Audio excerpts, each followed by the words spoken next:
What can you do if the baby has a fever? Well, there are a few things to remember if the baby has a fever, and that is that fever is your friend. Fever has a purpose. God designed the fever with a purpose. And what the fever does is it raises body temperature, and when body temperature rises, then the bone marrow makes more red and white blood cells. When the temperature rises, that high heat kills off harmful pathogens. It has a purpose. It's your friend.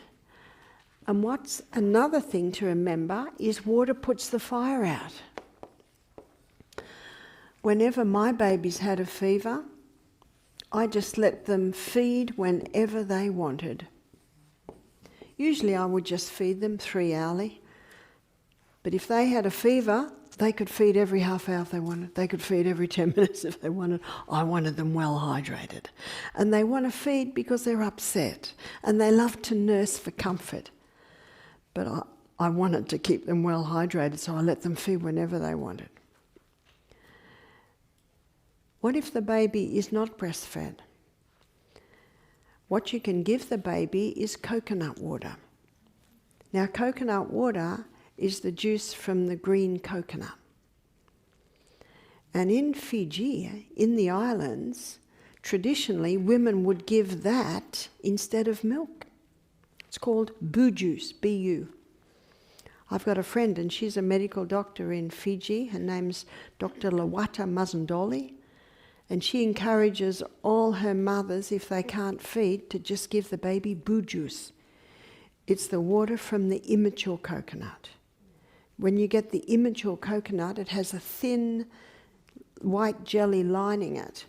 But the aged coconut, you've got a thick, hard lining. All the nutrients have gone into the coconut. But in the green coconut, all the nutrients are in the water. So that, and you can buy it in supermarkets, just the coconut water. You know, it's very popular actually, coconut water.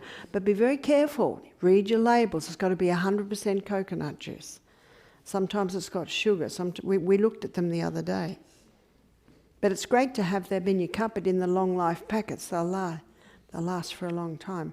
But they're very slightly sweet, so the little ones usually like it.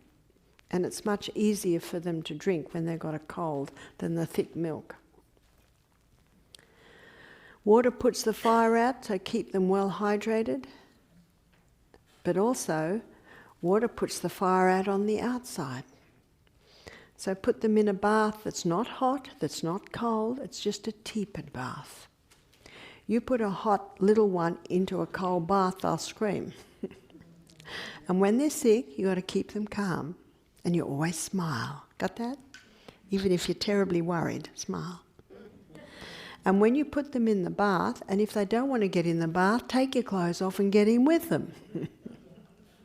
Just get them in that bath and always smile. And tip the water over, play games with them, and that will cool them down.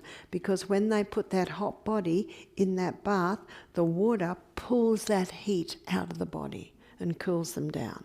What if they get hot an hour later? Put them back in the bath. Or if you don't have a bath, have a shower with them. Hold on to them. Smile. Always smile. Always smile. Because when you smile, you know what it tells the little one? Everything's all right. You rush to emergency, I can tell you, you'd be sitting in that emergency room for probably 5 or 6 hours.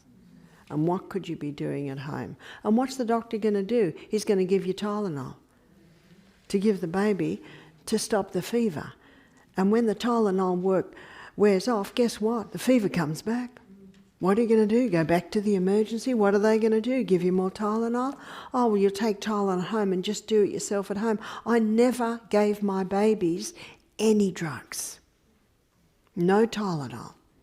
I just let the fever run its course, because when all the rubbish is burnt up, so rubbish burnt, fire goes out.